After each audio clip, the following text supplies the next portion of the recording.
gambarnya. Jadi judulnya Ilmu Retorika untuk Mengguncang Dunia. Kalau lihat gambarnya ini kira-kira filosofinya apa? Mungkin kalau bukan desainer nggak tahu gitu. Itu gambar mic ya Ustadz ya? Gambar mic. Jadi kepalanya mic, tangannya mic, kakinya mic, semuanya mic. Jadi Betul. kalau mau berretorika itu ya ibaratnya seluruh tubuh kita harus bermain. Jadi Jadi kayak ada gambar apinya gitu ya? iya, gambar apinya itu on memang fire gitu. On fire, betul. Tapi filosofinya semuanya mic ya. Ini mic, ini semuanya mic. Jadi inti retorika itu semuanya harus berbicara. Jadi teknik retorika itu semuanya harus berbicara. Intinya begitu. Jadi kepalanya berbicara, mulutnya berbicara, tangannya berbicara, kakinya berbicara, tubuhnya berbicara sesuai dengan teorinya memang.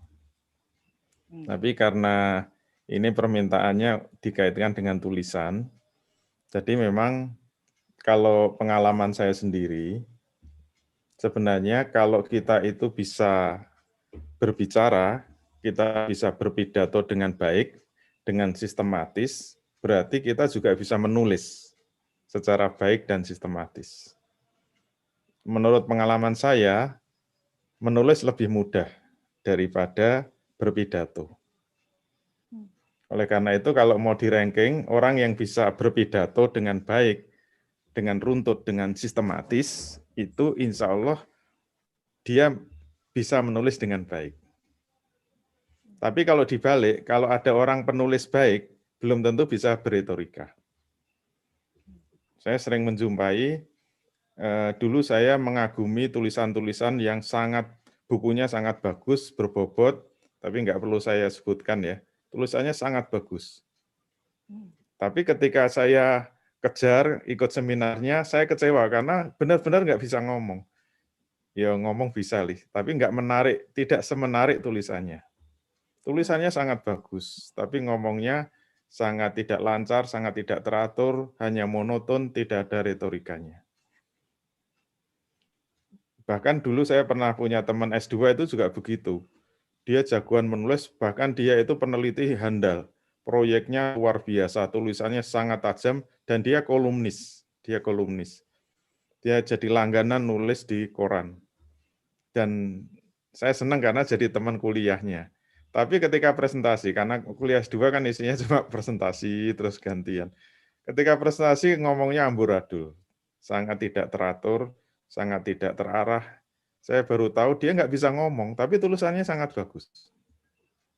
Nah, oleh karena itu, kalau orang tulisannya bagus, itu belum tentu bisa ngomong. Tapi biasanya orang yang bisa ngomongnya bagus, teratur, sistematis, insya Allah tulisannya juga bagus. Karena tinggal menuangkan kan. Kalau ngomong saja sudah bisa sistematis, bisa runtut, berarti tulisannya juga pasti bisa sistematis dan runtut. Demikian juga kalau kita pengen punya tulisan yang berbobot, tulisan yang tidak sekedar tulisan ilmiah biasa ya, tulisan yang memang punya kekuatan retorika, itu juga harus memiliki kemampuan berretorika. Jadi kalau orang memiliki kemampuan berretorika, itu tulisannya juga bisa memiliki kekuatan retorika.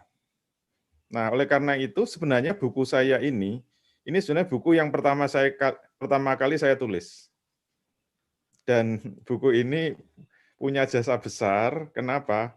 Karena buku ini sangat membantu saya untuk menyelesaikan kuliah S3 saya. Jadi saya kuliah S3 itu biaya sendiri, tidak beasiswa, dan yang membiayai buku ini. Jadi buku ini sangat membantu saya menyelesaikan S3, karena saya ketika kuliah di Malaysia itu keluarga masih di Indonesia. Kemudian saya harus bolak-balik terbang Indonesia, Malaysia. Dan saya memang banyak dibantu, karena pas saya kuliah itu awal-awal ada maskapai termurah di dunia. yaitu Air Asia. Jadi Air Asia itu punya jasa besar. Kalau dulu saya mengandalkan Garuda atau Malaysian Airlines itu paling sekali berangkat dari Jogja sampai Kuala Lumpur itu 2 juta. Pulang balik kan 4 juta. Tapi begitu ada Air Asia itu ya 500.000 udah bisa sampai Kuala Lumpur. Malah langsung direct dari Jogja sampai Kuala Lumpur. Cuma 500.000 bahkan kadang-kadang 300.000 bahkan gratis. Sering dapat free seat itu. Kalau rajin-rajin searching di internet. Dulu yang pertama kali menjual tiket pesawat pakai internet itu ya Air Asia. Jadi itu pertama kali ada penerbangan termurah di dunia. Tagline-nya aja di pesawat ditulisi, now everyone can fly. Sekarang semua orang bisa terbang. Wah, kalau dulu yang namanya terbang kan harus orang kaya, harus orang yang berduit. Sekarang semua orang bisa terbang. Itu Air Asia. Nah, makanya saya kalau berangkat itu selalu membawa buku ini. Dan di Malaysia laku keras. Dan jual di Malaysia itu enak karena tinggal ngilangi 3 nolnya diganti RM. Misalnya dulu pertama kali buku ini harganya 50.000 ya. 50.000 kalau dijual di Malaysia tinggalin nolnya dihilangin 3, 50 ringgit. Nah, 50 ringgit Malaysia itu langsung 4 kali lipat kan. Langsung 200.000. Betul. Kalau saya misalnya bawa 10 saja ya, bawa 10 itu sudah 2 juta, sudah bisa terbang bolak-balik, bisa makan di sana 1 bulan. Itu hanya membawa 10 buku. Dan alhamdulillah saya banyak diberi kesempatan teman-teman di sana untuk ngisi pengajian-pengajian di masjid. Dan saya kalau ngisi pengajian ya promosi buku. Dan bagi mereka buku-buku yang kita tawarkan 50 ringgit itu masih murah. Ya kayak jual kacang goreng, berapapun juga habis. Nah ini manfaatnya jualan buku, bisa menyelesaikan S3. Baik, kalau melihat buku saya ini, seperti teori yang saya sampaikan, semua yang saya tulis ini dari pengalaman saya ceramah. Jadi menunjukkan bahwa kalau kita bisa berceramah, kita bisa berpidato, berarti kita bisa menulis. Karena semua yang saya tuliskan itu sebenarnya adalah dari ceramah yang sudah saya sampaikan berkali-kali. Kemudian teman-teman mengusulkan gimana itu kalau dibukukan saja gitu loh. Sehingga pengalaman saya ceramah selama beberapa tahun, kemudian dituangkan dalam bentuk buku, tapi ditambah dengan teorinya. Jadi ketika teman-teman itu mendengarkan ceramah saya kok rasanya ada yang lain daripada yang lain. Itu pasti ada sentuhan. Ada sentuhannya. Berarti ada tekniknya, teknik tertentu untuk membuat ceramah itu menjadi menarik. Yang kemudian saya tulis dalam buku saya ini menjadi jurus-jurus retorika. Dari pengalaman saya akhirnya terkumpul ada 9 jurus. Mulai jurus yang paling sederhana sampai jurus pamungkas, yang paling mematikan, itu jurus ke-9. Jadi kalau pakai jurus itu hati-hati itu. Itu daya bunuhnya sangat tinggi. Judulnya jurus saja mengerikan. Jurus mengunci dan membanting pemahaman. Mengunci dan membanting pemahaman. Ini pernah saya sampaikan di Australia juga, ada yang usul, teman-teman Australia, kalau bisa tambah jurus ke-10. Jurus ke-10 apa? Mengunci, membanting, dan mengetet-etet. Itu paling kejam. Baik, saya sekarang mau tunjukkan dulu retorikanya dulu. Dengan asumsi tadi, kita bisa berretorika berarti bisa menulis. Oleh karena itu, saya biasanya kalau nulis buku itu cepat banget. Kenapa? Ya kalau saya suruh nulis buku sebulan aja selesai. Karena berangkat dari ceramah dulu. Jadi urutannya saya itu kalau bisa mengisi ceramah, kalau sekarang ceramah itu hampir semuanya pakai PowerPoint. Ya. Berarti kalau kita itu sudah bisa berceramah, apalagi sudah punya presentasi dalam bentuk PowerPoint, PowerPoint itu kalau mau jadi buku tinggal memindah saja. Jadi dari tulisan Word gitu loh.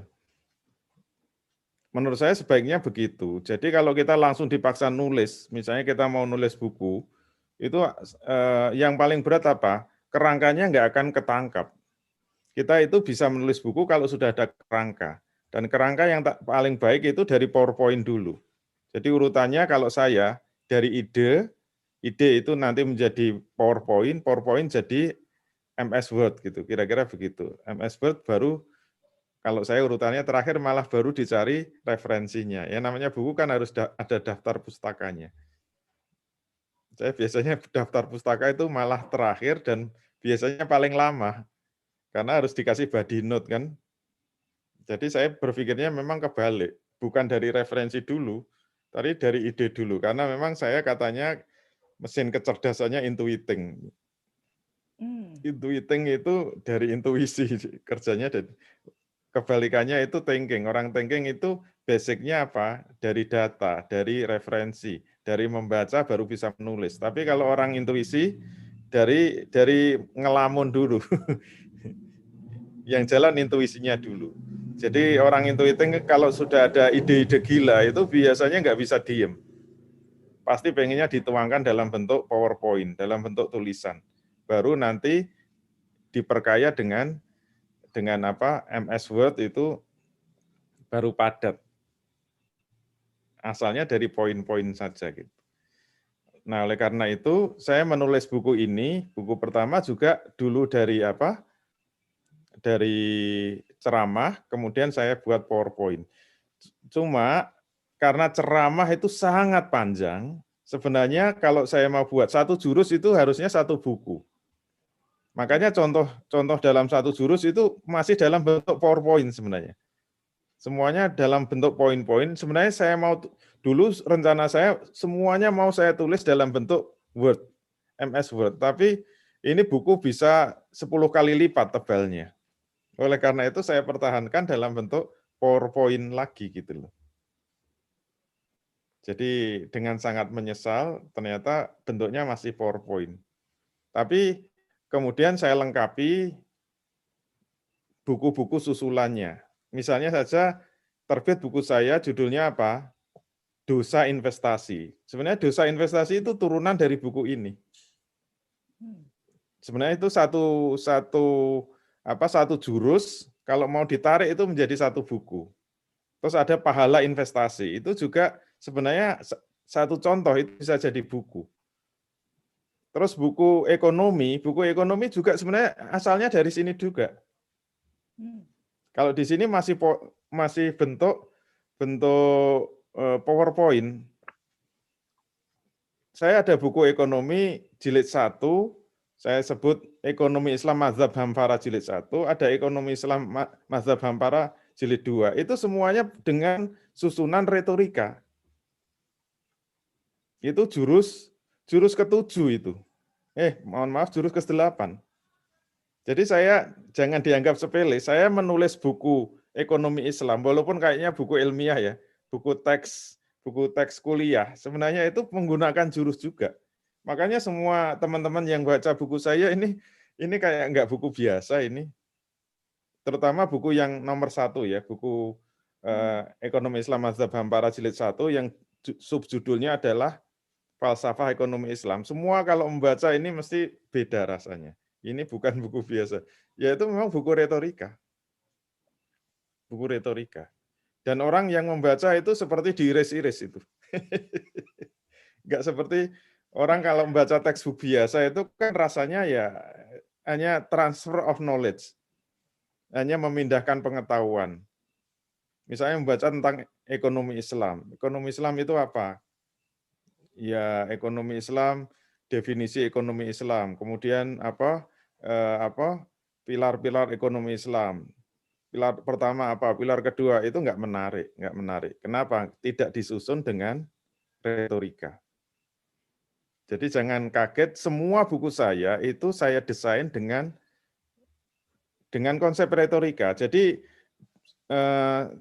buku saya itu sudah ada sekitar 10 buku ya. Sudah ada sekitar 10 buku yang saya tulis. Itu induknya sebenarnya ini. Jadi induk dari semua buku saya sebenarnya buku retorika, karena ini buku pertama. Sehingga yang lain-lain itu hanya turunannya. Maka membaca buku saya itu pasti terguncang itu. Terguncang. Karena memang tujuannya untuk mengguncangkan dunia persilatan. Nah, oleh karena itu kita harus ngerti ilmunya dulu. Harus ngerti ilmunya. Nah, sebagai pendorong, kenapa kita harus rajin menulis dan rajin dakwah, rajin ceramah? Sebenarnya intinya sama. Dakwah, amar ma'ruf nahi mungkar itu bisa dengan lisan, bisa dengan tulisan. Kaidah syaraknya, jadi ada kaidah fikihnya. Kaidah fikihnya kan mengatakan al-kitabatu kal khitab. Tulisan itu bisa mewakili lisan. Jadi nanti akad-akad, kalau kita jual beli itu asalnya, akad itu harus dengan lisan. Jual beli, ijab kabul itu harusnya dengan lisan, tapi bisa diwakili dengan tulisan. Oleh karena itu hukumnya sama. Kita itu menggunakan lisan, termasuk menggunakan tulisan. Karena kaidahnya al-kitabatu kal khitab. Tulisan itu bisa mewakili lisan. Oleh karena itu kalau ada ayat-ayat yang berkaitan dengan perintah amar ma'ruf nahi mungkar, itu bisa secara lisan dan bisa secara tulisan. Nah, ayat ini bisa kita lihat. Kuntum khaira ummatin ukhrijat linnasi ta'muruna bil ma'ruf wa tanhauna 'anil munkar wa tu'minuna billah. Kamu adalah umat yang terbaik. Kenapa umat Islam menjadi umat yang terbaik? Pasti karena ada amalan yang diandalkan, yaitu apa? Karena kamu menyuruh kepada yang ma'ruf dan mencegah dari yang mungkar. Dan kamu beriman kepada Allah. Jadi yang membuat umat Islam itu menjadi umat yang terbaik itu karena melakukan amar ma'ruf nahi mungkar. Dan amar ma'ruf nahi mungkar itu bisa dengan lisan dan bisa dengan tulisan. Jadi kalau kita ingin menjadi umat yang terbaik, ya harus punya andil di dalam lisan maupun tulisan melakukan amar ma'ruf nahi mungkar. Kemudian ayat berikutnya juga, ini ada pujian. Bahkan ini secara individual ya. Waman, berarti ini siapa saja. Ini secara individual. Waman ahsanu qawla mimman da'a ilallahi wa amila sholihan wa qala innani minal muslimin. Ini kalau kita belajar bahasa Arab sedikit, ini istilahnya ada hamzah tafdil ya. Yang pakar bahasa Arab nanti bisa mengoreksi kalau saya salah. Ini asalnya kan bisa dibaca hasanu misalnya. Jadi kalau ini tidak pakai hamzah, itu hanya diterjemahkan man hasana misalnya ya. Siapakah orang yang baik? Kalau hasan itu baik. Dalam bahasa Arab itu ada degree of comparative.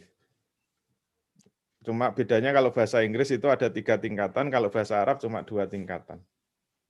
Misalnya ada bahasa Inggris kadang ada good, better, best. Good itu baik, better lebih baik, kalau best itu paling baik. Nah, kalau dalam bahasa Arab itu cuma 2 tingkatan. Kalau hasana itu baik. Tapi kalau ditambahi hamzah tafdil menjadi paling baik. Maka ini pujian dari Allah yang enggak main-main juga. Waman ahsanu qaulan. Siapakah yang paling baik ucapannya? Nah, sekali lagi ucapan berarti sama dengan tulisan. Siapa yang paling baik ucapannya? Mimman da'a ilallahi wa amila sholihan. Dibanding dengan orang yang mau menyeru kepada Allah, mengajak kepada Allah, dan mengerjakan amal soleh, dan mereka berani mengatakan, lihatlah saya ini orang yang beragama Islam.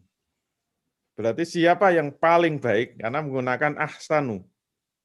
Siapa orang yang paling baik? Yaitu orang yang lesannya adalah lesan yang mengajak kepada Allah Subhanahu wa Ta'ala. Itulah orang yang terbaik. Nah, oleh karena itu kalau kita ingin menjadi umat yang terbaik, secara kelompok dan manusia yang terbaik. Ya kuncinya cuma satu, harus punya peran di dalam lisan maupun tulisan untuk mengajak kepada Islam. Dan kenapa manusia terbaik itu adalah nabi dan rasul? Pasti karena amalnya. Amal utama dari nabi dan rasul itu adalah amal dakwah, mengajak kepada Islam, mengajak kepada Allah Subhanahu wa taala. Nah, semoga kita termasuk orang yang mau mengajak kepada Islam sehingga menjadi umat yang terbaik dan manusia yang terbaik. Baik. Ini pembukaan buku saya karena retorika ya memang agak mendiskreditkan tulisan. Ini saya kutip tulisannya Adolf Hitler, dasarnya retorika. Ini saya ambil gambar apa? Revolusi Perancis. Jadi menurut Adolf Hitler, dalam bukunya Mein Kampf ya, saya kutip dari bukunya Mein Kampf, Adolf mengatakan, karena Adolf Hitler itu kalau saya memang agak suka membaca buku-buku biografi ya, terutama biografi orang-orang yang mengguncangkan dunia. Saya nggak memilih itu orang baik apa buruk. Yang penting dia punya peran mengguncangkan dunia. Makanya yang saya ambil contoh di buku retorika itu Adolf Hitler, terus Mustafa Kemal Atatürk, terus Soekarno, itu kalau level Indonesia, itu orang-orang yang berhasil mengguncangkan dunia, terlepas positif atau negatif, dan kebanyakan itu apa?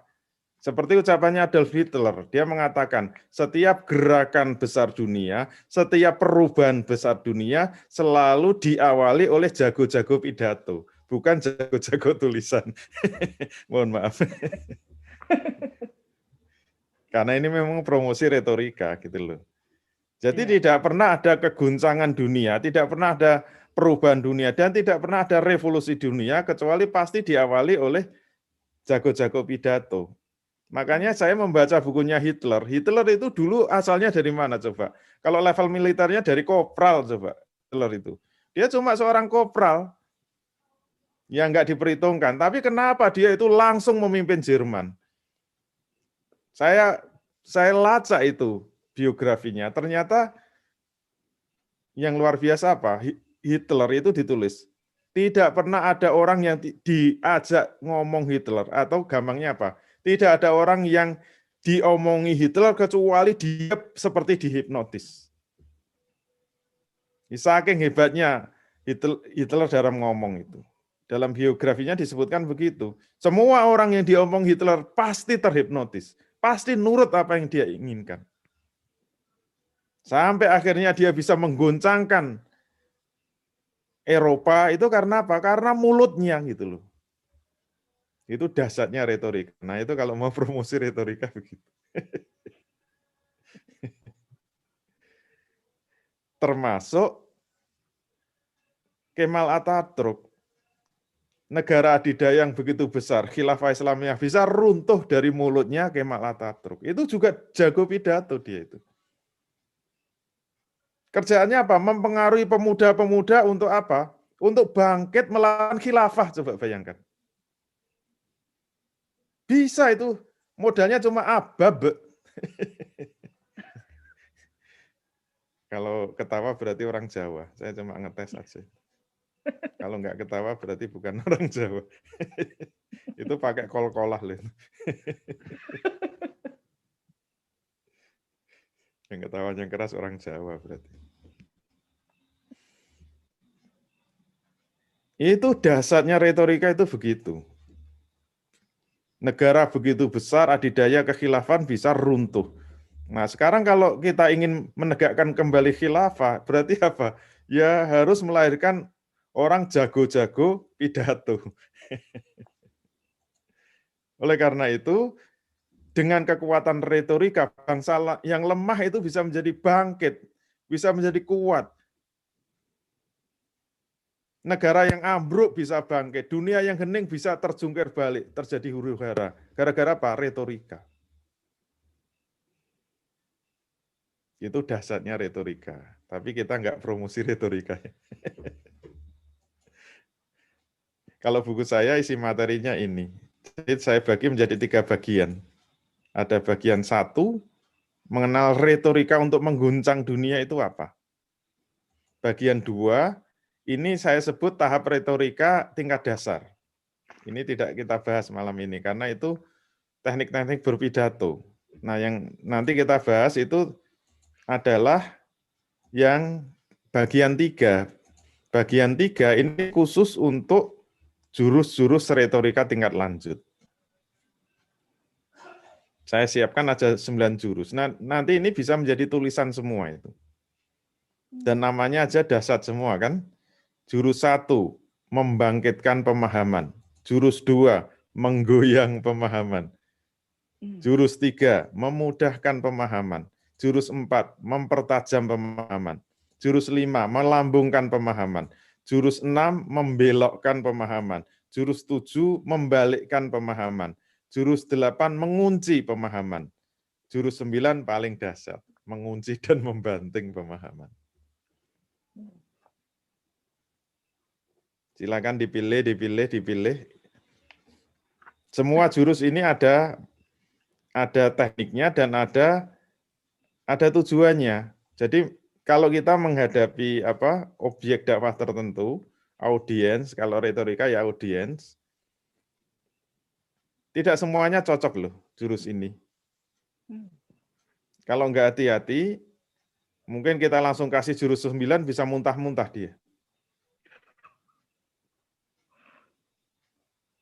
Bahaya, kalau nggak siap bisa terkapar. Ya nanti dilihat, misalnya yang kita hadapi itu emak-emak di kampung, yang senangnya sholawatan, senangnya qasidan, kasih jurus 9, bablas angin nih, ambiar itu nanti pengajiannya. Berarti kalau menghadapi emak-emak di kampung yang sukanya wiridan, sukanya qasidan, sukanya sholawatan, itu nanti jurus ke-6 cocoknya. Jurus ke-6. Membelokkan pemahaman. Jangan sembarangan gitu loh. Nah ini jurus, kalau belajar memang jurus itu urut. Kalau kita belajar silat kan mesti jurus 1 sampai hafal, jurus 2 sampai hafal. Tapi kalau berantem ya nggak mungkin urut kan. Tunggu, saya kan harus urut. Tergantung serangan musuh dong. Bisa saja kita mulai jurus 9, terus nanti pindah jurus 2, jurus 7. Tergantung kondisi objek dakwahnya. Oke, ini kira-kira isi bukunya seperti itu. Nah, yang saya bahas ini hanya bagian 1 sama 3. Bagian 1 perlu kita bahas karena kita harus tahu yang disebut retorika untuk mengguncang dunia itu apa. Kalau retorika sendiri itu saya definisikan paling hebat, nggak ada duanya di seluruh textbook retorika. Ya saya kutip dikit-dikit ya pendapat-pendapat ahli tentang retorika. Ada yang mengatakan retorika itu seni berbicara. Wah, aneh-aneh. Nggak ada yang cocok. Bagi saya nggak ada yang cocok. Retorika yang tepat itu apa? Retorika itu bermain drama dengan aktor tunggal. Pernah nonton drama kan? Pernah nonton sinetron? Sinetron yang bagus itu apa? Sinetron yang bagus semua pemain bisa memerankan watak sesuai skenarionya. Bisa mengikuti tuntutan skenario. Dulu saya yang sering ikuti sinetron seperti Para Pencari Tuhan.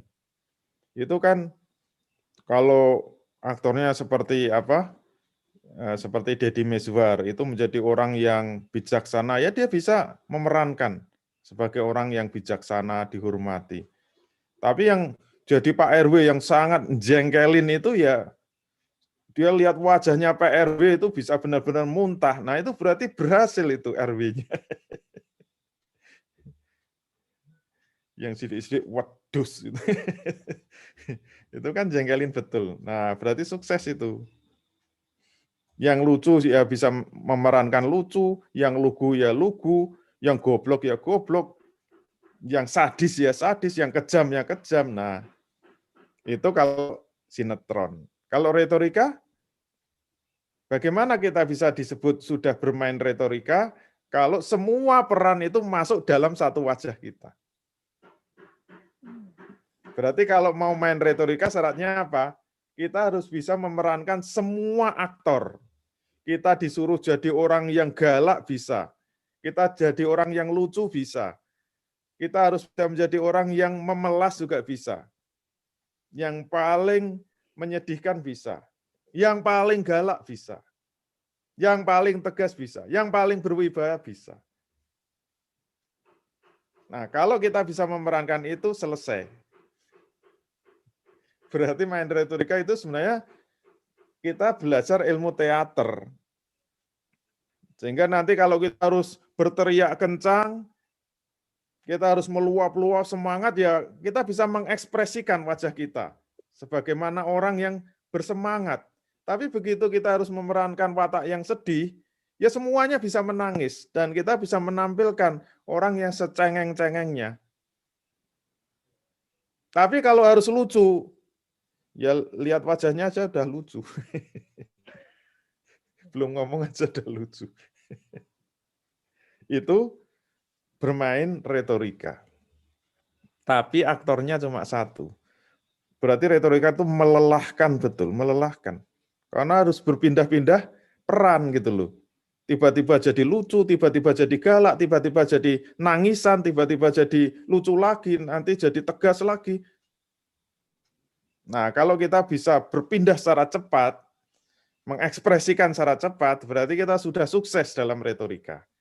Tapi dalam buku saya sebut itu retorika tingkat dasar. Mohon maaf, tingkat dasar. Saya biasanya kalau ngisi training retorika, saya contohkan. Zaman saya nulis buku ini, dulu idola yang paling ngetop siapa? Kiai Zainuddin MZ. Nah, Kiai Zainuddin MZ itu menurut buku saya sudah lulus retorika tingkat dasar. Mohon maaf. Jadi di buku saya itu ada 4 level kan tingkat dasar itu. Tingkat dasar itu kalau kita buka lagi itu yang ini loh. Tahap 1 itu sukar berbicara, tahap 2 sukar dipahami, tahap 3 enak dipahami, tahap 4 memukau pemahaman. Jadi yang disebut lulus tingkat dasar itu sudah lulus level 4. Nah, contohnya siapa? Kiai Zainuddin MZ. Kalau sekarang ya UAS ya, Ustadz Abdus Somad. Nah, itu lulus tingkat dasar itu.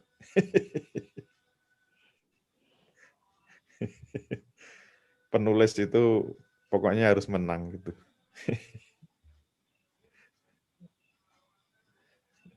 Kenapa itu tingkat dasar? Karena kalau biasanya saya sampaikan, kalau kita bisa menghasilkan 1 juta dai kayak Zainuddin MZ, atau mohon maaf ya, 1 juta dai kayak Ustadz Abdus Somad di Indonesia ini, apakah Indonesia terguncang? Jawabnya tidak. Tidak akan terjadi guncangan apa-apa. Tidak akan ada perubahan apa-apa.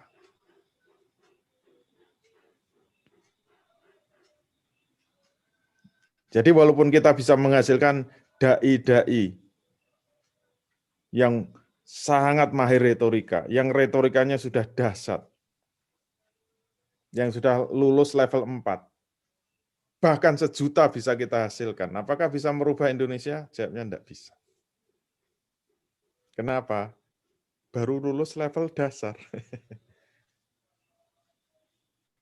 Kalau ingin menghasilkan terjadinya perubahan yang revolusioner di Indonesia, nggak usahlah 1 juta, nggak usahlah 10, 1 aja bisa melahirkan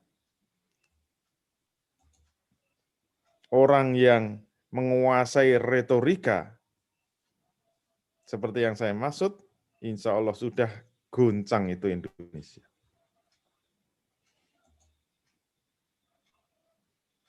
Nah, pertanyaannya kenapa kalau 1 juta Ustadz bisa kita hasilkan, 1 juta Ustadz level Abdus Somad, Ustadz Abdus Somad kita hasilkan kok nggak menghasilkan perubahan? Jawabnya apa? Kira-kira jawabnya apa? Kenapa Ustadz Abdus Somad tidak bisa menghasilkan keguncangan di Indonesia, tidak bisa menghasilkan perubahan di Indonesia. Kira-kira penyebabnya apa? Nah, kalau sudah main retorika itu harus begitu. Jangan langsung dijawab. Harus dibikin mati penasaran dulu. Teknik retorika itu kalau penting itu jangan tergesa-gesa. Ini namanya bermain tempo gitu loh. Kalau sudah penting, kenapa Ustadz yang sehebat, disebut Ustadz sejuta umat kan, tidak bisa menghasilkan keguncangan di Indonesia. Nah, kalau sudah penting serius itu suaranya dipelankan, kemudian dikasih jeda, jangan langsung dijawab. Karena jawaban ini adalah martir. Begitu Anda keluarkan itu menggoncang betul. Jadi kalau kita sudah pegang ini peluru, disimpan dulu. Jangan langsung dimuntahkan. Nah, ini juga penting. Dan biasanya audien nggak bisa menjawab. Walaupun diulang-ulang nggak bisa menjawab. Coba saya ulang ya. Kenapa seorang Ustadz Abdus Somad yang dijuluki Dai Sejuta Umat tidak bisa menghasilkan perubahan di Indonesia? Kira-kira penyebabnya apa? Ada yang bisa menjawab? Jawabnya cuma satu. Karena Ustadz Abdus Somad belum membaca buku saya. Terima kasih. Mantap. Itu namanya retorika jualan buku. Betul. Nonton kecewa. Tapi kan sudah terjebak dengan retorikanya. Saya malah mikirnya karena cuma dai sejuta umat gitu. Sedangkan di Indonesia jumlahnya udah ratusan juta. Makanya nggak bisa mengguncang.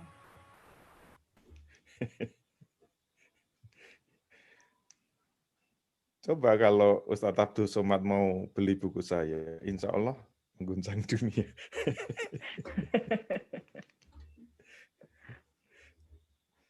Nah, kenapa buku saya itu saya kasih judul Mengguncang Dunia?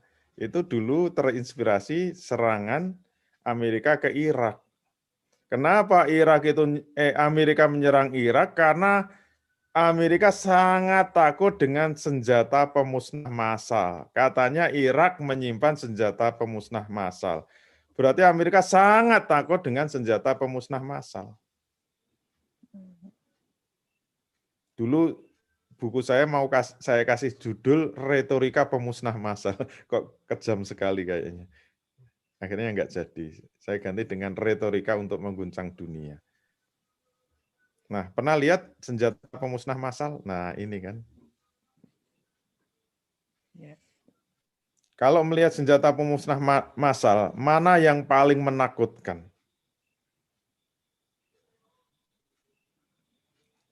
Nah, ini ternyata ada 3 bagian kan senjata pemusnah massal itu. Yang pertama adalah peluncur rudal.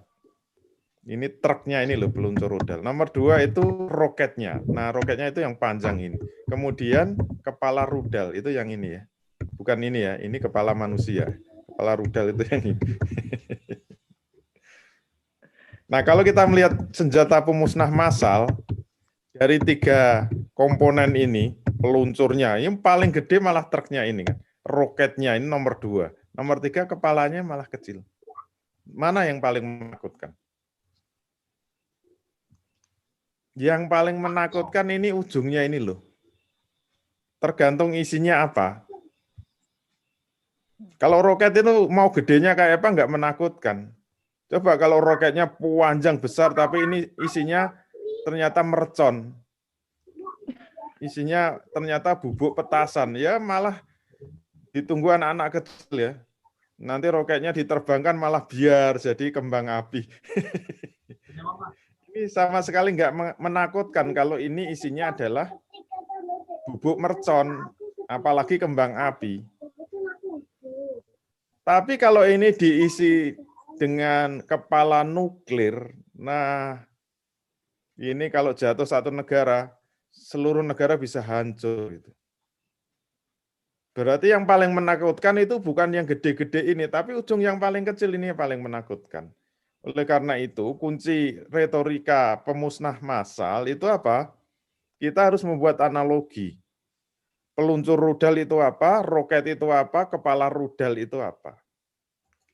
Peluncur rudal itu penataan panggung, roket itu retorika penyampaian. Nah, yang paling menakutkan yang nomor 3. Kepala rudal itu kekuatan idenya.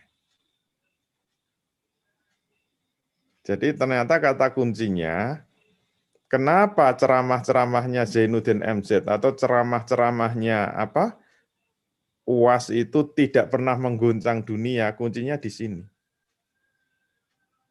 Ada kekuatan ide. Nah, ide yang bisa mengguncang dunia itu apa? Ide yang bisa menghantam ikatan antar manusia. Jadi ternyata manusia itu punya 3 ikatan kan? Hubungan manusia dengan Allah, hubungan manusia dengan dirinya sendiri, dan hubungan manusia dengan manusia lain. Hampir semua penceramah kita, termasuk tulisan-tulisan agama ya, itu yang dibahas apa? Kenapa tidak pernah menimbulkan kegoncangan? Karena ceramah-ceramah kita itu hanya di dimensi 1 dan 2. Kalau mau diringkas, ceramah kita itu sebenarnya hanya bicara tentang ibadah dan akhlak. Dimensi 1 itu yang dibahas ibadah, dimensi 2 itu akhlak. Berarti ceramah kita itu yang dibahas apa? Kalau tidak membahas ibadah, pasti membahas akhlak. Kalau tidak membahas akhlak, berarti membahas ibadah. Kalau tidak membahas ibadah, berarti membahas akhlak.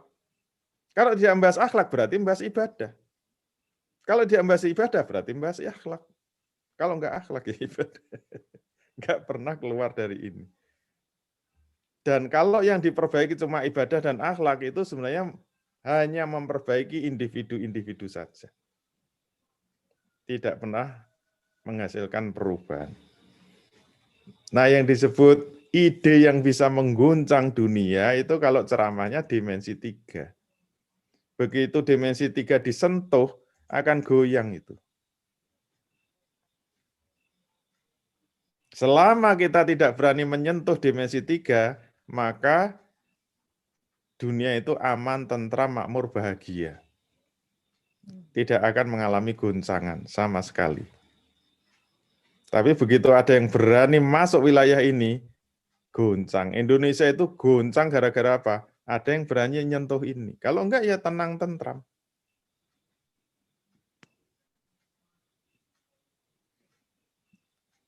Dan saya termasuk orang yang sudah mencoba jurus ini. Misalnya saja ya, dulu kalau saya kan domisili di Jogja. Dulu orang Jogja tenang, ayem, tentrem. Ceramah-ceramahnya menyejukkan. Karena apa? Yang dibahas persoalan ibadah, kalau enggak akhlak. Kalau enggak akhlak ibadah, kalau enggak ibadah akhlak. Tiba-tiba ada yang ceramah, mohon maaf ya, membahas demokrasi. Saya masih ingat itu. Dalam sebuah seminar. Bahkan ada yang rekamannya masih ada. Dulu itu ada yang nyerang sampai, wah dia berdiri marah-marah. Ketika memperkenalkan itu enggak cuma ngomong namanya, saya namanya ini. Ditambah saya ini lulusan Timur Tengah. S1 saya itu Al-Azhar Kairo, S2 saya juga Al-Azhar Kairo. Kenalannya enggak cukup. Saya 8 tahun di Mesir. S1 saya Al-Azhar, S2 saya Al-Azhar gitu. Mau apa dia kok kenalannya gitu. Ternyata dia mau marah. Tadi Bapak mengatakan demokrasi itu haram. Coba tunjukkan kalau demokrasi itu haram. Mana dalilnya, mana di Quran, mana di hadis. Saya sudah 8 tahun belajar Timur Tengah. Nggak ada dalil yang mengatakan demokrasi itu haram. Mana tunjukkan? Wah, marah-marah gitu. Ayatnya mana, hadisnya mana. Sekarang juga, marah gitu. Kenapa menimbulkan kemarahan? Karena belum pernah ada ceramah nyinggung-nyinggung demokrasi, mengharam-haramkan demokrasi. Kan nggak pernah. Begitu ada yang berani nyinggung, ini kan nomor 1 ya, sistem pemerintahan. Begitu disentuh, goyang itu. Itu seminar satu gedung itu goyang dan membuat marah betul kan? Coba kalau yang saya bahas itu masalah akhlak, wah kan tidur semua nanti. Padahal apa? Itu apa? Itu baru pemanasan gitu. Itu sudah goyang. Nah, saya jawabnya juga pakai retorika. Kira-kira jawabnya gimana coba? Kalau nanti harus memenuhi permintaannya, harus cari dalilnya. Wah, dia lulusan Kairo, didalili. Wah, ya kita bisa remuk itu loh. Jawabnya harus pakai retorika. Kalau dia minta dalil, kita turuti, nanti dilawan dalil, apalagi bahasa Arab kita juga jeblok. Anda itu nggak tahu ilmu tafsir, nggak bisa menafsirkan, masa ayat itu ditafsiri demokrasi dan sebagainya. Wah, muntah-muntah kita. Tapi dengan modal retorika, satu jawaban sudah langsung terkunci. Nah, itu enaknya kalau punya retorika. Kalau pernah ada yang tahu rekamannya, itu sudah lama. Saya jawabnya gimana coba? Saya jawabnya agak tegang juga, tapi mencoba untuk tenang. Saya katakan, mohon maaf Pak, kalau tadi Bapak mengatakan saya mengharamkan demokrasi, saya mengatakan demokrasi itu haram, itu salah besar. Dari tadi saya tidak pernah mengatakan demokrasi itu haram. Salah besar itu. Coba Bapak ingat-ingat lagi. Mana dari ucapan saya itu yang mengatakan demokrasi itu haram? Saya tidak pernah mengatakan demokrasi itu haram. Terus apa yang saya tadi katakan? Demokrasi itu tidak haram. Salah kalau saya mengatakan demokrasi itu haram. Ingat Pak, saya tegaskan lagi. Demokrasi itu tidak haram. Kalau saya mengatakan demokrasi itu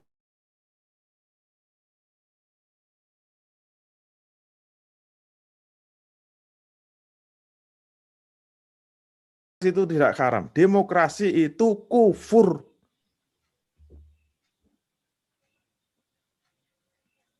Nah, kalau demokrasi itu sistem kufur, nizam kufur, tidak perlu dalil kan?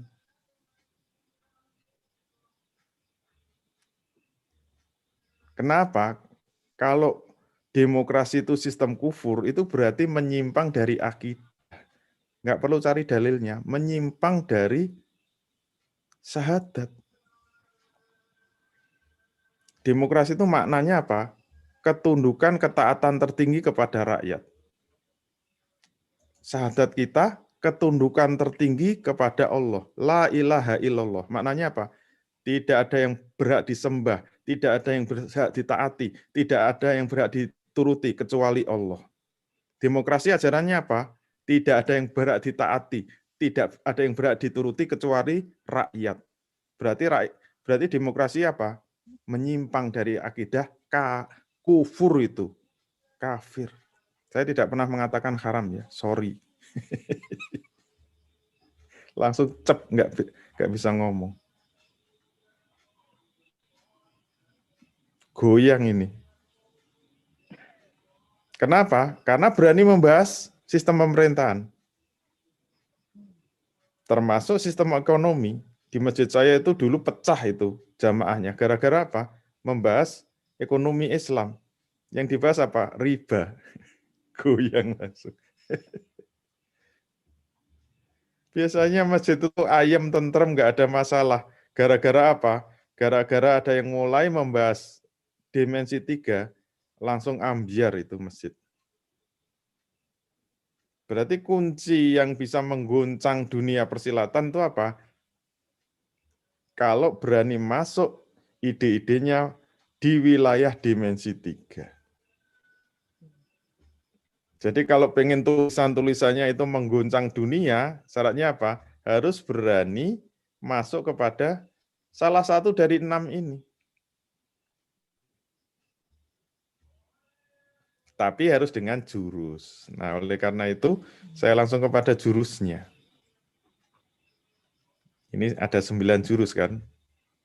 Jurus pertama apa? Jurus membangkitkan pemahaman. Itu maknanya apa?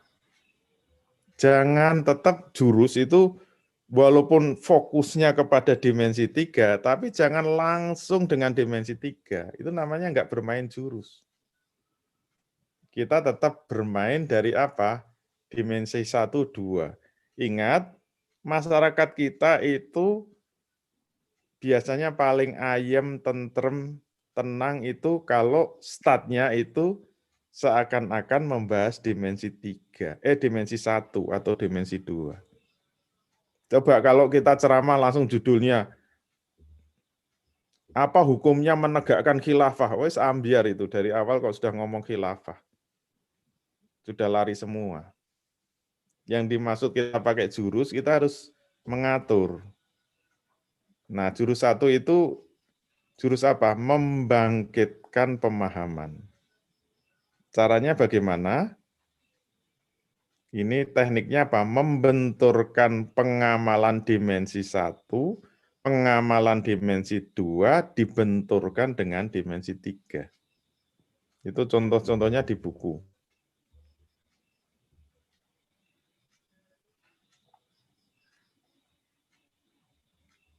Contohnya apa? Itu ditulis dalam bentuk apa? Dalam bentuk materi yang panjang bisa, pendek bisa. Saya sering menyampaikan ini cuma 15 menit khotbah Jumat itu juga bisa.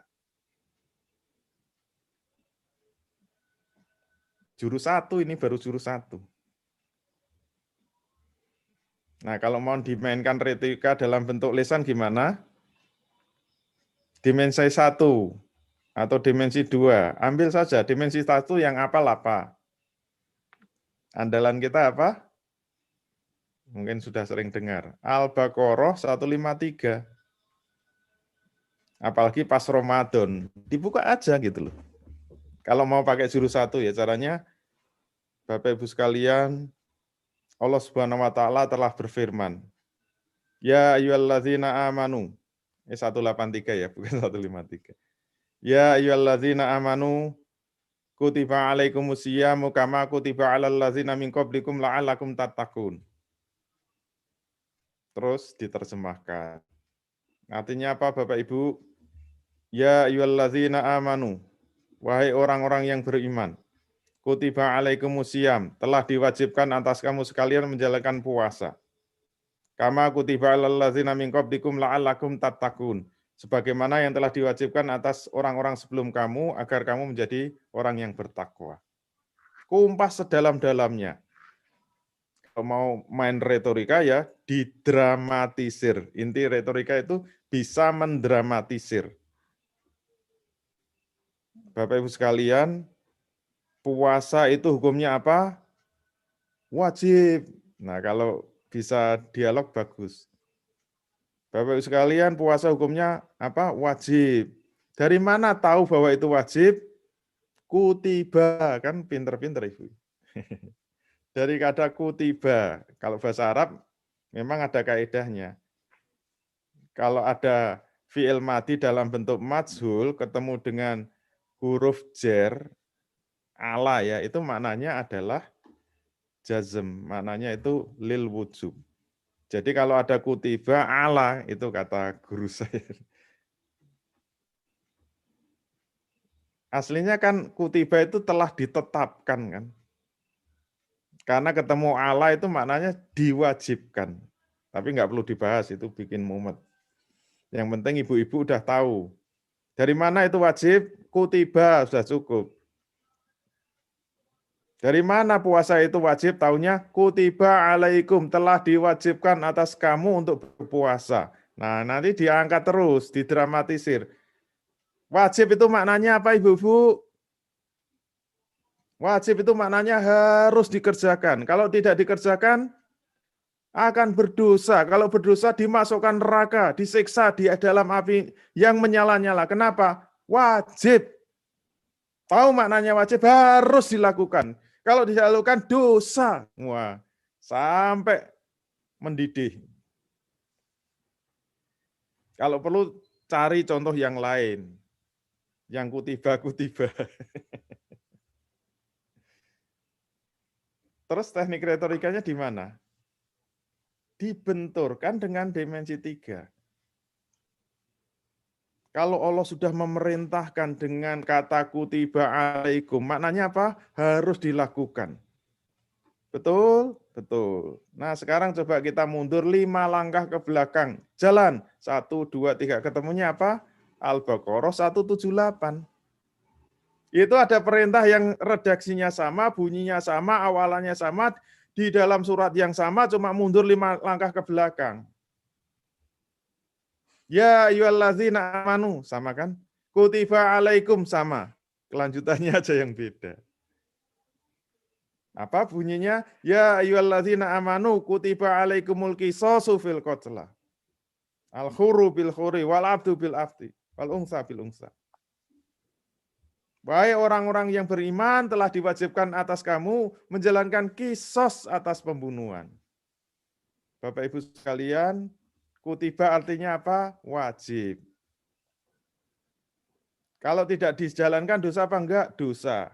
Masuk neraka apa enggak? Masuk neraka. Sekarang saya tanya, kisos sudah dijalankan? Belum. Masuk neraka enggak? Masuk. Selamat masuk neraka. Itu namanya jurus 1. Startnya tetap dari dimensi 1 atau dimensi 2. Tapi dibenturkan dengan dimensi 3, pengamalannya. Itu jurus 3. Jurus 1. Tapi nanti harus dikunci dengan ayat akidah. Ayat akidah. Penguncinya apa? Al-Baqarah 85. Itu kalau contoh-contohnya di buku udah ada semua. Penguncinya apa? Afatu minu nabi ba'dil kitab batakfuru nabi ba'd. Apakah kamu akan beriman kepada sebagian isi kitab dan ingkar kepada sebagian isi kitab yang lain? Apakah kamu akan beriman kepada sebagian isi Al-Quran dan ingkar kepada sebagian isi Al-Quran yang lain? Apakah kamu hanya akan mengamalkan sebagian isi Al-Quran dan meninggalkan isi Al-Quran yang lain? Apakah kamu akan mengamalkan isi Al-Quran yang enak-enak saja, kemudian meninggalkan yang enggak enak?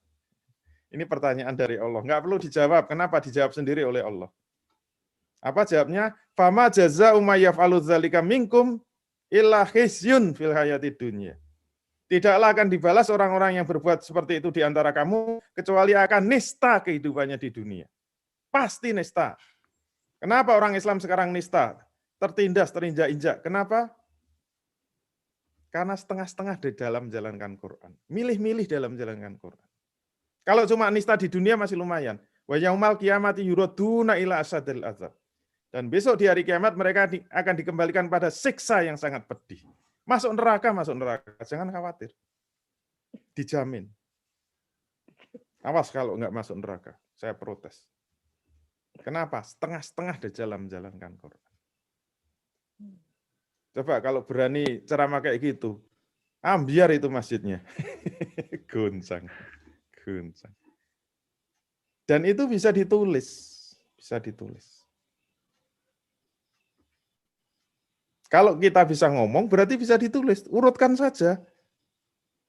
Dengan narasi pertanyaan-pertanyaan tadi.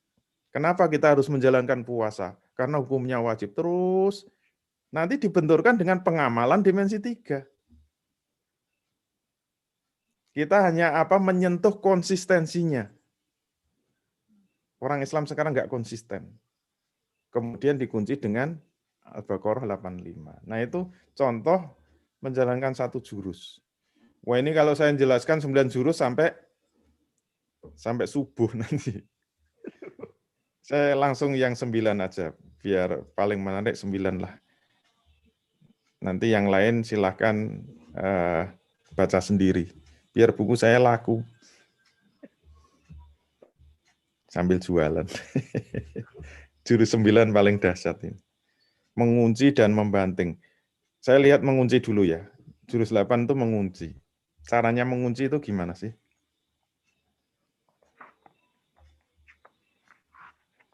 Paling sulit itu mengunci. Saya pernah mempraktekkan ini, mengunci dan membanting. Wah, itu sampai membuat, ini saya sampaikan di Malaysia itu. Wah, sampai membuat orang udah nggak percaya sama saya.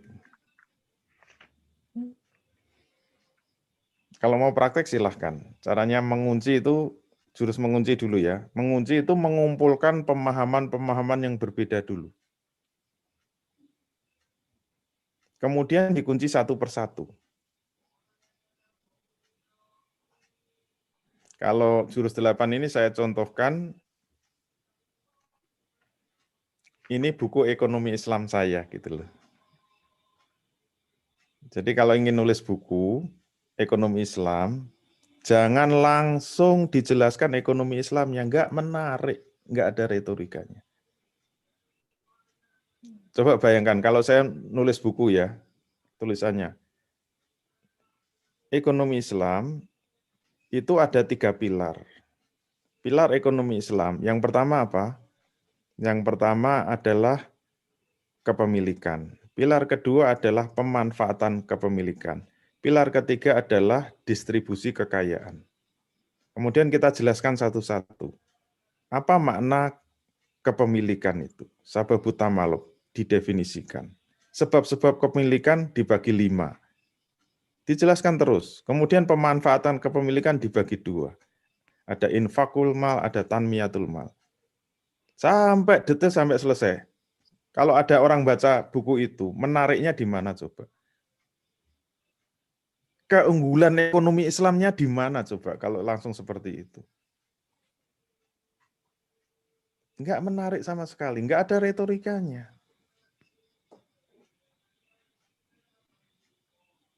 Nah, kalau kita mau nulis bermutu, sehingga ekonomi Islam kelihatan dahsyat, mematikan, caranya gimana? Harus pakai jurus 8.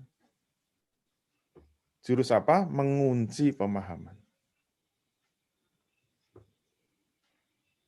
Caranya gimana? Kumpulkan lawannya dulu, pemahaman-pemahaman lain. Musuhnya ekonomi Islam kan ada 2, ekonomi kapitalis, ekonomi sosialis. Dan kalau pengen tajam ya, jangan langsung menjelek-jelekan kapitalis, salah itu. Itu retorikanya nggak tajam.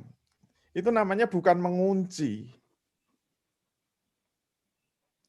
Yang namanya jurus mengunci itu kan karena lawan itu bergejolak. Lawan itu kan meronta-ronta, butuh dikunci. Tapi kalau kita nulis langsung menjelekkan, itu namanya langsung mengunci. Lah untuk apa? Nggak ada yang melawan, nggak ada yang meronta-ronta kok langsung dikunci. Ya nggak menarik. Yang namanya mengunci itu syaratnya apa? Harus bisa menunjukkan keunggulan kapitalis itu seperti apa. Kalau perlu sampai nggak bisa membantah. Makanya saya kalau menyampaikan materi tentang ekonomi kapitalis, itu saya tunggu. Semua sistem ekonomi kan menjanjikan keadilan dan kesejahteraan. Semua ekonomi pasti menjanjikan keadilan dan kesejahteraan. Nah, apa rahasia kapitalis itu bisa mewujudkan keadilan dan kesejahteraan? Rahasianya kuncinya pada apa? Mekanisme pasar bebas. Tunjukkan bahwa mekanisme pasar bebas bisa menjamin keadilan dan kesejahteraan sampai tuntas dan tidak terbantahkan.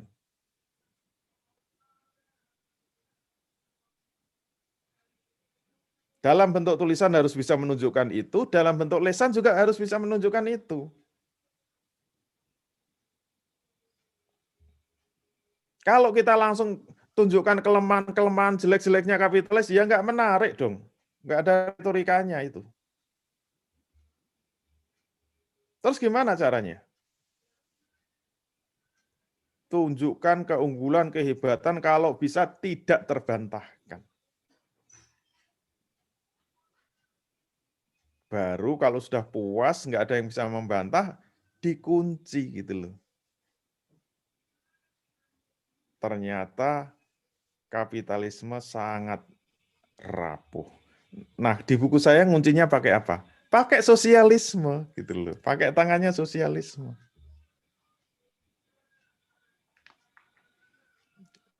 kebetulan yang bisa membongkar bobroknya kapitalisme memang Karl Marx. Dahsyat Karl Marx itu. Bisa dikupas sampai seakar-akarnya, kesimpulannya apa? Sadis kapitalisme itu, zolim. Itu hebatnya Karl Marx. Berarti apa? Keunggulan kapitalisme dikunci pakai sosialisme. Nah, kemudian tunjukkan hebatnya sosialisme. Bagaimana keadilan dan kesejahteraan yang dijanjikan oleh sosialisme. Nah, inti kegagalan kapitalisme itu apa? Ketika dia menjanjikan keadilan dengan mekanisme pasar bebas, di mana semua pelaku ekonomi akan mendapatkan keadilan. Baik pihak produsen, dia mendapatkan keadilan kenapa? Semua pelaku ekonomi, pihak swasta bisa terjun di semua sektor ekonomi, silakan. Kalau mau bisnis penerbangan ya silakan, telekomunikasi silakan, mau bisnis apa? Bisnis manufaktur ya silakan. Nah, itu kan mendapatkan keadilan. Dan efisiensi bisa terjadi karena persaingan bebas. Kalau persaingan bebas menghasilkan efisiensi yang tinggi, siapa yang diuntungkan? Pasti konsumen mendapatkan harga yang semurah-murahnya dengan kualitas yang sangat tinggi. Dan pihak ketiga yang diuntungkan siapa? Pemerintah. Pemerintah nggak usah ikut campur dalam ekonomi.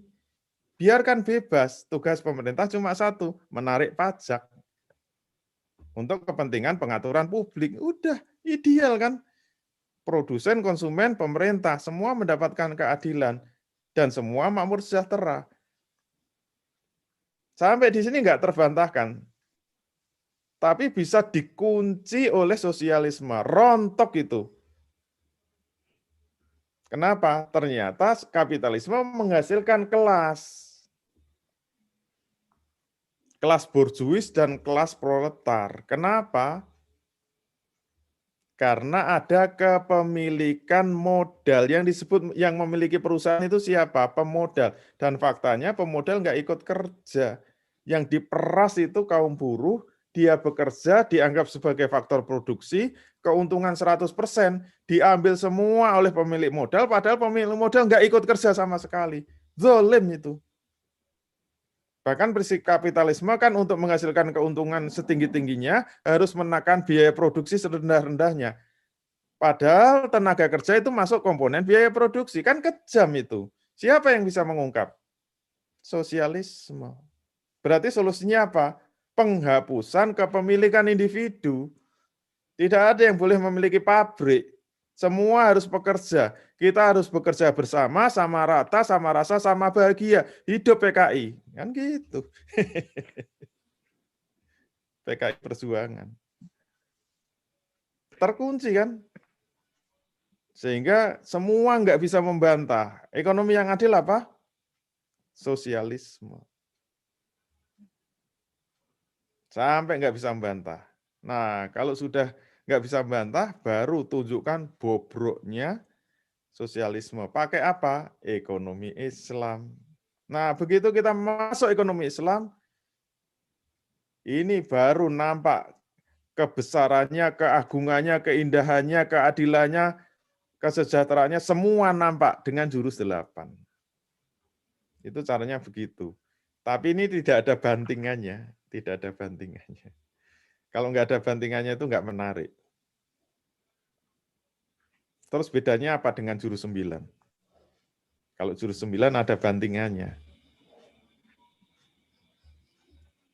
Kalau dulu di Malaysia yang saya pakai itu sistem pemerintahan. Kalau di buku saya enggak.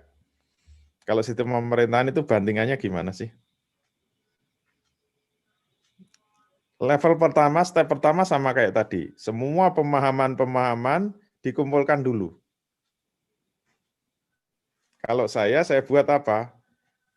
Karena ini mau bicara sistem pemerintahan, Anda jangan langsung menjelaskan sistem pemerintahan Islam itu khilafah. Khilafah ada 4 pilarnya kan? 4 pilar sistem pemerintahan Islam apa? Kekuasaan di tangan umat. Kemudian apa? Kedaulatan di tangan syara. Kemudian apa? Khalifah punya hak mentabani. Terus apa? harus ada kesatuan di dalam pemerintahan. Itu nggak menarik. Apa keunggulannya? Apa kehebatannya? Kalau nggak pakai jurus. Nah, caranya gimana? Ini dulu saya praktekkan sampai mengguncang seluruh Malaysia. Saya kumpulkan dulu sistem-sistem pemerintahan selain Islam. Saya kumpulkan menurut kelompok besar. Yang pertama apa? Yang pertama adalah monarki. Yang kedua teokrasi. Yang ketiga demokrasi. Urutannya persis jurus ke-8 tadi. Kita tunjukkan bagaimana kehebatan monarki. Kemudian dikunci dengan teokrasi. Kenapa? Karena monarki itu otoriter. Semua di tangan raja, gitu. Tidak terkendali. Bagaimana agar terkendali? Harus ada kekuasaan Tuhan. Itu teokrasi. Tapi hasilnya apa? Hasilnya malah terjadi kolusi antara pendeta dengan raja. Kalau monarki itu pendapat raja itu mutlak, kalau teokrasi itu apa? Pendapat raja itu mutlak, yang kalau melanggar tidak hanya bersalah. Kalau monarki kan kalau melanggar aturan raja itu salah. Wah, kalau teokrasi nggak cuma salah, berdosa. Kenapa? Karena ada aturan Tuhannya. Sehingga ketika pendeta itu berkolusi dengan raja, wah penindasannya lebih kejam daripada monarki. Akhirnya apa? Perjalanan sejarah Eropa tidak pernah rakyatnya bahagia. Kenapa rakyatnya tidak bahagia? Karena aturan selalu dibuat oleh elit pemimpin. Itu yang nggak membuat bahagia. Terus bagaimana agar bahagia? Nah, dikunci dengan demokrasi. Kalau rakyat ingin bahagia, keinginan-keinginan rakyat itu harus tersalurkan. Aturan harus berasal dari rakyat, agar rakyat secara mayoritas berbahagia. Caranya bagaimana agar rakyat bisa membuat aturan? Ternyata harus ada wakil rakyat yang disebut DPR, lembaga legislatif. Terus bagaimana agar bisa dilaksanakan? Harus ada eksekutif. Bagaimana agar tidak menyimpang? Harus ada lembaga yudikatif. Berarti yang paling hebat apa? Demokrasi. Nah, yang disebut mengunci itu semua sistem-sistem pemerintahan itu harus dikunci dengan satu saja, yaitu demokrasi. Sampai apa? Sampai tidak ada yang bisa membantah bahwa sistem pemerintahan yang paling sempurna, yang paripurna, yang bisa diterima oleh siapa saja hanya satu, yaitu demokrasi. Demokrasi pasti bisa diterima oleh siapa saja, bangsa manapun juga, suku mana saja, rasnya mana saja, termasuk agama apapun juga, pasti menerima demokrasi. Waktu saya menjelaskan ini sampai saya meyakinkan, saya dianggap sudah murtad itu. Teman-teman sudah pada panas itu. Karena nggak ada yang siap bantah. Coba kalau Anda mempromosikan sistem pemerintahan Islam, yang bisa menerima kan orang Islam saja. Saya sampai bilang gitu. Orang Kristen pasti menolak. Orang ateis menolak, orang komunis menolak, semua menolak. Kenapa? Karena Anda ngomongnya Islam. Coba kalau demokrasi, semua akan menerima. Dan demokrasi nggak ada cacatnya. Demokrasi itu sempurna. Sistem yang paling paripurna. The end of civilization, saya mengatakan, itu puncak dari peradaban manusia. Tidak ada yang lebih hebat daripada sistem demokrasi. Silakan tunjukkan kelemahannya. Karena apa? Karena ada sharing power. Kekuatan demokrasi pada trias politika. Kekuatan dipecah jadi 3. kekuatan legislatif, eksekutif, yudikatif. Ini yang membuat tidak bisa otoriter, tidak bisa otoriter. Tidak bisa terjadi diktatorialisme di dalam demokrasi.